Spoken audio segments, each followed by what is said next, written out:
Hello दोस्तों, आप सभी का स्वागत है आपके अपने यूट्यूब चैनल जीकेजीएस मस्ती 2.0 के एक बेहतरीन वीडियो में। बेहतरीन इसलिए है क्योंकि आज जो है इसमें हम लोग केवल ज्योग्राफी के क्वेश्चन को जानेंगे, भूगोल के क्वेश्चन को जानेंगे जो आगामी सभी परीक्षाओं के लिए महत्वपूर्ण होगा। और ये सभी क्वेश्चन जो है आपको कहीं न कहीं परीक्षा में ये पूछा गया क्वेश्चन है। तो चलिए बिल्कुल ध्यान से देखिएगा मेरे वीडियो को। इस वीडियो में आपको सीधे दिमाग में करीब 100 क्वेश्चन जो है दिमाग में हट जाएगा।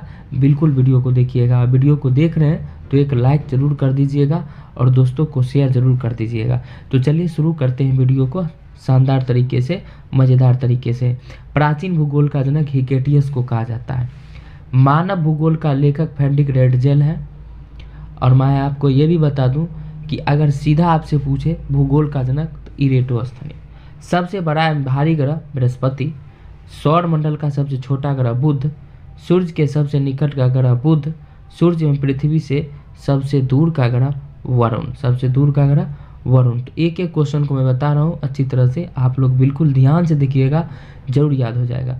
पृथ्वी के सबसे निकट ग्रह शुक्र, सूर्य का निकटतम तारा परिसीमा सेंचुरी, सर्वाधिक चमकीला एवं गर्म ग्रह जो होता है शुक्र होता है, सर्वाधिक ठंडा ग्रह जो होता है वरुण होता है, और सर्वाधिक ठंडा ग्रह वरुण होता है। सर्वाधिक उपग्रहों वाला ग्रह बृहस्पति होता है, जिनके उपग्रहों की संख्या 67 होता है।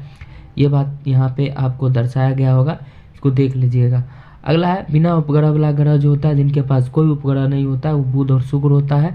लाल ग्रह मंगल को कहा जाता है, और नीला ग्रह कहा जाता है पृथ्वी को, ठीक है। और पीला ग्रह कहा जाता है बृहस्पति को, हरा ग्रह वरुण यानी नेपच्यून को। तो आशा करते हैं कि ये सभी क्वेश्चन जो है आपको याद हो गया होगा, और वीडियो को शेयर ज़रूर कर दीजिएगा। अब देखिए आगे क्या कहता है अगले क्वेश्चन की ओर।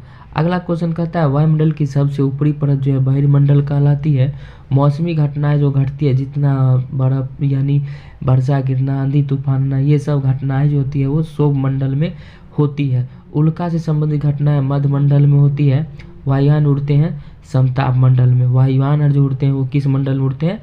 समताप मंडल में उड़ते हैं। माओरी आदिवासी पाई जाती है न्यूजीलैंड में। कहाँ पाई जाती है? न्यूजीलैंड में। और रेडियो तथा संचार संबंधित है आयन मंडल से। तो ये बात बिल्कुल आपको याद रखना है ध्यान से। सबसे लंबा रेल मार्ग ट्रांस साइबेरियन है।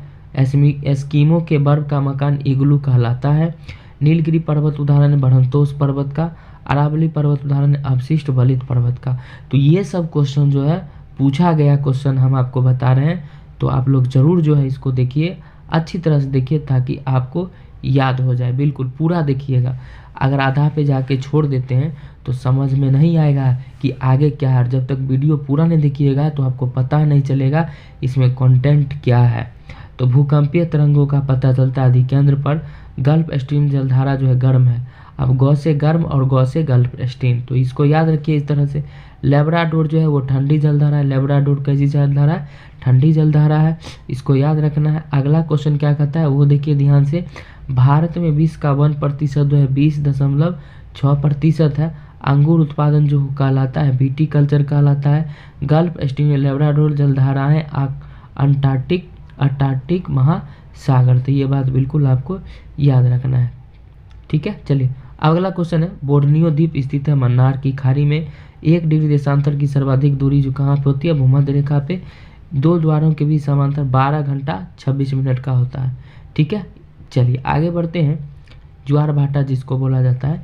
पूर्वी तथा पश्चिमी घाट श्रेणियाँ जो होती है नीलगिरी पहाड़ी में जो है होती है। और पीसी कल्चर जो होता है वो मछली उत्पादन से संबंधित होता है। आशा करते हैं ये सभी क्वेश्चन आपको दिमाग में सीधे हट गया होगा। चलिए अगले क्वेश्चन की ओर बढ़ते हैं। अगला क्वेश्चन क्या कहता है? अगला क्वेश्चन है कि सूर्य के प्रकाश को पृथ्वी तक पहुंचने में लगा समय 500 सेकंड लगता है। भूस्थिर उपग्रहों की ऊंचाई 36,000 किलोमीटर होता है। चंद्रमा के प्रकाश को पृथ्वी तक पहुंचने में 1.2 सेकंड लगता है। शनि के बलों की खोज गैलीलियो ने किया था। दूरबीन का भी खोज गैलीलियो ने किया था। ये बात आपको याद रखना है। शनि के चारों ओर वलय की संख्या कितनी होती है? 7 होती है। शनि के चारों ओर वलयों की संख्या 7 होती है। सबसे बड़ा क्षुद्र ग्रह जो होता है वो साइरस होता है। ये बात आपको याद रखना है। क्षुद्र जो उपग्रह है स्थित है मंगल एवं पृथ्वी के बीच। हेलीपुस्तल तारा दिखता है 76 वर्षों में। हेलीपुस्तल हेली धूमकेतु पुनः दिखाई देगा 2062 में, यानी 76 वर्षों बाद दिखाई जाता है। ओरिनियन नक्षत्र का भारतीय नाम मृगा है, ये बात आपको याद रखना है। और ये जो अगला क्वेश्चन है, अंतरिक्ष में तारामंडल की संख्या इसमें 89 है। सबसे बड़ा तारामंडल सेंटोरस है। अगला क्वेश्चन है बेहतरीन तरीके से, चंद्रमा पृथ्वी की एक परिक्रमा 27 दिन 8 घंटे में करती है। वायुमंडल की सबसे निचली परत क्षोभ मंडल होती है। वायुमंडल की मोटाई में वृद्धि होती है ग्रीष्म ऋतु में। वायुमंडल में जो मोटाई होता है वो ग्रीष्म ऋतु में होता है, ये बात बिल्कुल आपको याद रखना है। अगला क्वेश्चन है, क्षोभ मंडल में प्रति 165 मीटर ऊंचाई पर जाने पर तापमान क्या होता है, घट जाता है 1 डिग्री सेंटीग्रेड। क्षोभ मंडल में 1 किलो ऊंचाई पर ताप घटता है 6.4 डिग्री सेंटीग्रेड। ये बात आपको याद रखना है अच्छी तरीके से। अगले क्वेश्चन की ओर बढ़ते हैं। आप बहुत इजी क्वेश्चन है और ये सभी क्वेश्चन जो है आपको आगामी परीक्षा के लिए बहुत महत्वपूर्ण होगा, याद कर लीजिएगा। जीवाश्म ग्रह चंद्रमा को कहा जाता है, लेटा ग्रह अरुण को कहा जाता है, पृथ्वी ग्रह या जुड़वा ग्रह शुक्र को कहा जाता है, चंद्रमा पर दिन का तापमान 100 डिग्री सेल्सियस होता है, भोर या सांझ का तरह शुक्र को कहा जाता है, सौर मंडल का सबसे बड़ा ग्रह जो होता है वो होता है गैनीमीड। अगले क्वेश्चन की ओर बढ़ते हैं। अगला क्वेश्चन है, सौर मंडल का सबसे छोटा उपग्रह डिमोस होता है, शनि का सबसे बड़ा उपग्रह टाइटन होता है, वलय यानी छल्ला एक ग्रह शनि होता है, सबसे कम समय में सूर्य के चारों ओर लगाने वाला ग्रह जो होता है सबसे कम समय में तो 2 ग्रह होता है, एक होता है शुक्र, एक होता है अरुण। सर्वाधिक चमकीला तारा जो होता है साइरस होता है। सूर्य के केंद्र का तापमान जो होता है वो 15 मीटर सेंटीग्रेड होता है, बिल्कुल याद रखिएगा। अगला क्वेश्चन है आपके लिए, सूर्य की सतह का तापमान 6 डिग्री सेल्सियस होता है। चंद्रमा पर रात का समय 180 डिग्री सेल्सियस। सूर्य का संगठन हाइड्रोजन और हीलियम। सूर्य का ऊर्जा का स्रोत नाभिकीय संलयन।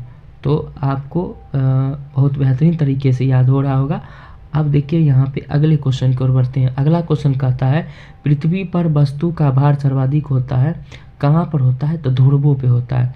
भूमध्यसागर का प्रकाश स्तंभ अष्टाम्बोली यानी ज्वालामुखी, अष्टाम ज्वालामुखी को कहा जाता है।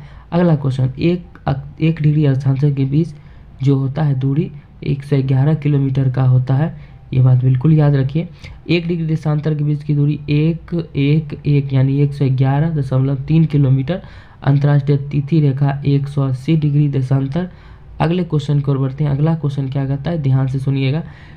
कोई कनाल स्थित है पालनी पर्वत श्रेणी में। कोई कलनाग स्थित है पालनी पर्वत श्रेणी में। श्रीलंका ने उत्तरी एवं दक्षिणी भाग को अलग कर दिया, एलिफेंटा पास। ठीक है, चलिए 2 देशांतर के बीच की दूरी क्या कहलाता है, गोरे कहलाता है। 2 देशांतर के बीच की दूरी क्या कहते हैं, गोरे। और 2 अक्षांश के बीच की दूरी को कहते हैं जोन यानी कटिबंध। ये भी क्वेश्चन याद रखना है। ठीक है, एक एक क्वेश्चन को जरूर आप लोग याद रखिए। ठीक है, चलिए भूमध्य सागरीय जलवायु उपयुक्त है फलों के लिए। विश्व मौसम विज्ञान संगठन का मुख्यालय जेनेवा है। विश्व की सबसे व्यस्त व्यापारिक नदी राइन नदी है, ये बात याद रखना है। भूमध्य सागर की कुंजी किसको कहा जाता है, तो जिब्राल्टर जल संधि को कहा जाता है। हीरे की खान किम्बरले दक्षिण अफ्रीका, सोने की खान जोहान्सबर्ग दक्षिण अफ्रीका। अगला क्वेश्चन को देखते हैं। अगला क्वेश्चन क्या कहता है, सर्वाधिक वर्षा अंकित की जाती है कहाँ पे, तो भूमध्य रेखीय में। ठीक है, चलिए कागज का उत्पादक देश कनाडा। लक्षद्वीप का सबसे बड़ा द्वीप मेनिका है। एशिया की सबसे लंबी नदी यांगटीसी कियांग। ठीक है, याद रखना है आपको। सर्वाधिक भूकंप आते हैं प्रशांत महासागर में। सर्वाधिक भूकंप आते हैं प्रशांत महासागर में। रबर फसल है भूमध्य रेखीय जलवायु का। ठीक है, तो आशा करते हैं ये सारे क्वेश्चन आपके दिमाग में यूं ही अट गया होगा। इसी तरह का वीडियो देखने के लिए आप मेरे चैनल से जुड़ सकते हैं। अच्छा लगता है तो ज़रूर शेयर करें और कमेंट करें। ठीक है, और वीडियो को आगे बढ़ाते रहें। जय हिंद।